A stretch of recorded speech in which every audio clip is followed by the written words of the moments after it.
తెలంగాణ ఉద్యమకారుల సేవలకు గౌరవం కల్పించేందుకు ప్రభుత్వం సంకల్పించింది. ఉద్యమకారుల గుర్తింపుపై అఖిలపక్షం సమావేశమైంది. ఈ సమావేశానికి అన్ని రాజకీయ పార్టీల నేతలు హాజరయ్యారు. ఉద్యమకారుల గుర్తింపునకు సంబంధించి తమ సలహాలు, అభిప్రాయాలు తెలియజేశారు.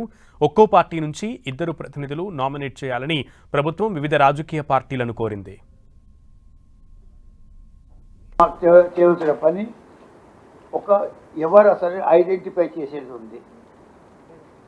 ఎవరిచారు రెండవది, దీంట్లోపల ఇప్పుడు మొన్నటి ఉద్యమే కాకుండా తొలి దశ ఉద్యమం కూడదు, వాళ్ళని కూడా కలుపుకోవాలనేది డెసిషన్ కూడా కమిటీ వాళ్ళు చెప్పడం వల్ల ఆ డిసిషన్ కూడా తీసుకురాం.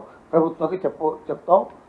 వాళ్ళని కూడా రిక్వెస్ట్ చేసేసి వాళ్ళని కూడా ఎవరైనా మిగిలిపోయిన వాళ్ళు ఉంటే వాళ్ళకి కూడా ఈ ఫెసిలిటీస్ వాళ్ళకు కూడా అందిస్తామనే ఉద్దేశం.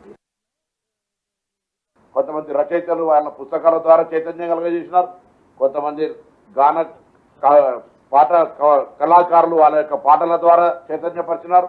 ఇలా అనేక రకాలుగా జర్నలిస్టులు వాళ్ళ వ్యాసాల ద్వారా మరి చైతన్యపరిచినారు. ఈ విధంగా ప్రతి ఒక్కరు ఒక్కొక్క భావాన్ని తెలంగాణ సాధనకు సంబంధించిన దానిలో భాగస్వాములైన వాళ్ళందరికీ గుర్తింపు, గౌరవం ఇవ్వడం ఈ కమిటీ ప్రధానమైనటువంటి యొక్క ప్రియాంబుల్. కాబట్టి అందుకు సంబంధించిన ఏ విధంగా ప్రక్రియ, దీని కార్యాలయం కూడా త్వరలోనే వర్కింగ్ కండిషన్లో ఈ యొక్క అమరవీరుల దీపం జ్వాల ఉందిగా దాని లోపల కింద ప్రారంభమైతే త్వరలోనే అందుకు సంబంధించి కార్యాచరణ కూడా తీసుకొని దాని తదుపరి కార్యాచరణ అక్కడి నుంచి భవిష్యత్ కార్యాచరణ ప్రకటించబడుతుంది.